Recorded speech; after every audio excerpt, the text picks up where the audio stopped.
Questo servizio è offerto da FDL Studio, servizi web e grafica per la vostra azienda.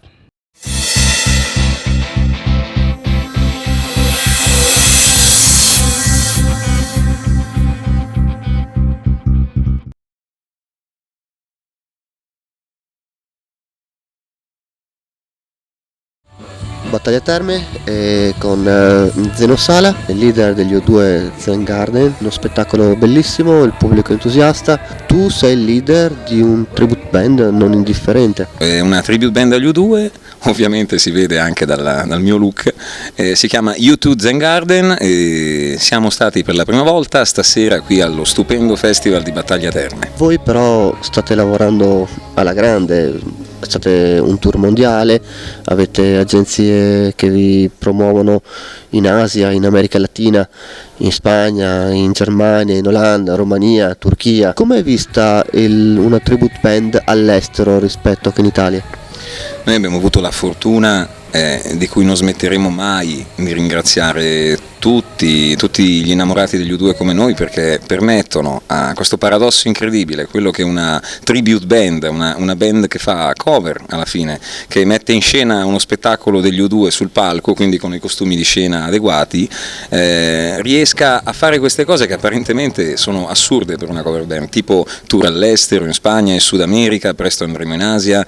Abbiamo avuto una serie di sicuramente colpi di fortuna incredibili. La percezione degli U2 è sempre comunque forte, perché gli U2 hanno qualcosa di incredibile, scatenano veramente i sentimenti migliori della gente, hanno questa caratteristica molto forte, la loro musica è veramente emozionante, emozionale diremmo. Forse c'è un discorso di educazione alla musica, pensiamo che ci sia all'estero rispetto che in Italia, senza nulla togliere all'Italia, però l'Italia è un po' portata magari a essere un pochino più diffidente nei confronti di una cover band che si veste come gli originali e mette in scena uno spettacolo. Avete avuto addirittura un'esperienza incredibile, non riesco a immaginarmi 12.700 persone a Barcellona.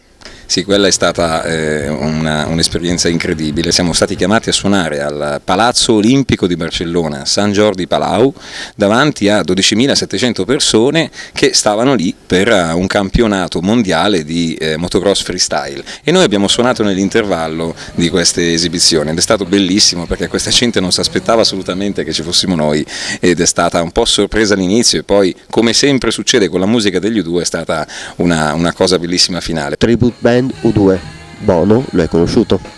È stata una conoscenza casuale, stavo a Dublino, stavo facendo una passeggiata al di fuori degli studi dove loro stavano incidendo l'ultimo album, No Line on the Horizon, e ho avuto anche lì questo colpo di sorte, stando una giornata intera intorno agli studi, di incontrare Bono che usciva dallo studio e saliva in auto.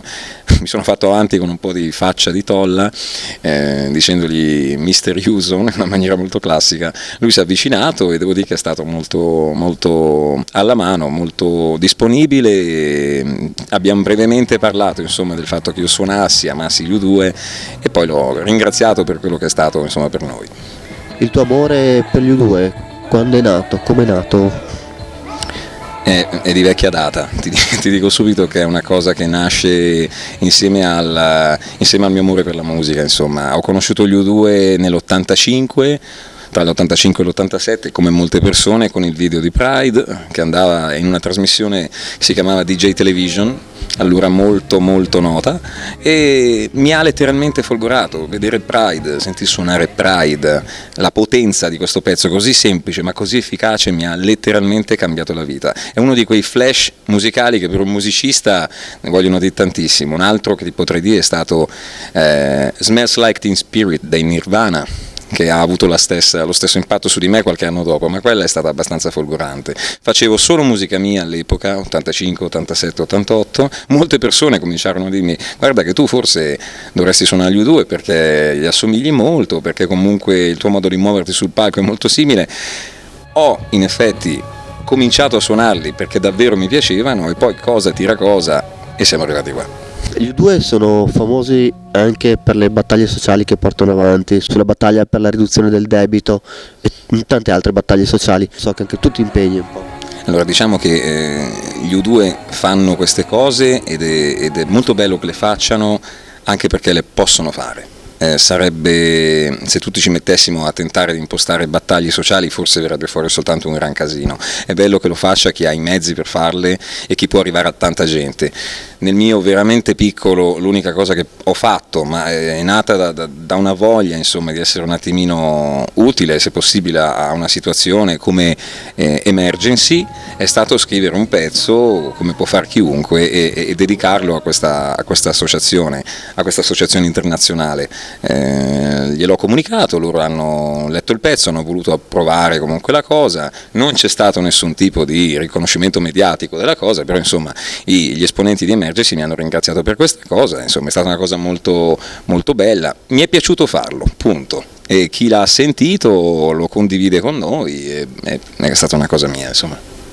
E la musica è una cosa molto importante nel mondo di oggi, nella società di oggi, è un fattore di aggregazione ma anche di crescita culturale, civile.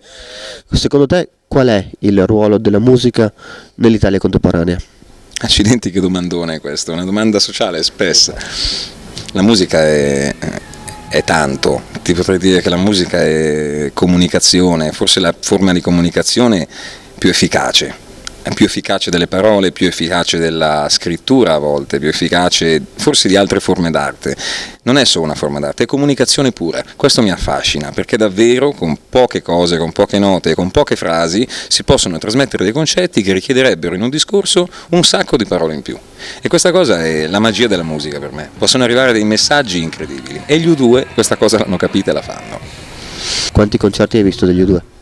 Guarda, non sono stati tanti come avrei voluto, in effetti penso che in tutto siano stati 6.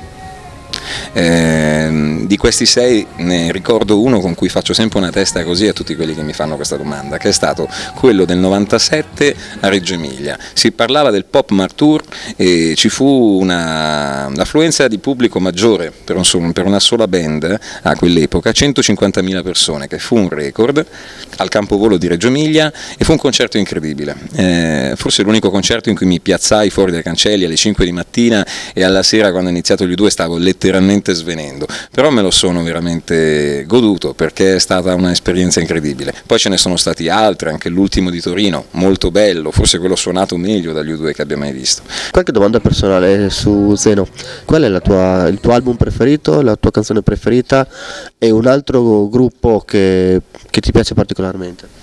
Allora, chiedere a qualcuno che suona gli U2 quale sia la sua canzone preferita è molto è molto difficile. Se devo dirne una, ti dico che potrebbe dipendere dai momenti. Se devo dirne una adesso, in questo momento, quella che amo di più forse Until the End of the World, per tutta una serie di significati più del testo che per la musica, insomma. Sai, dipende sempre dai momenti in cui una cosa ti trova, ecco.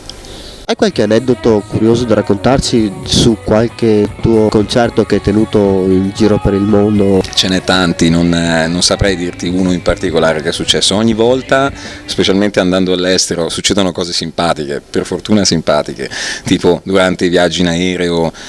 Sì, in effetti ce n'è una che è abbastanza divertente. Il nuovo chitarrista della band, Jan, che è stato presentato ufficialmente stasera, quando siamo andati in Sud America e siamo stati la prima cover U2 italiana ad andare in Sud America, a essere invitata nel continente americano, durante il volo transoceanico stavamo lì a non fare niente come tutti e qualcuno, un signore apparentemente messicano, ha pigliato da parte il nostro chitarrista pregandolo di fargli autografi e di fare 1000 foto con lui. Lo aveva scambiato letteralmente per The Edge e non sapevamo come dirgli che non era lui.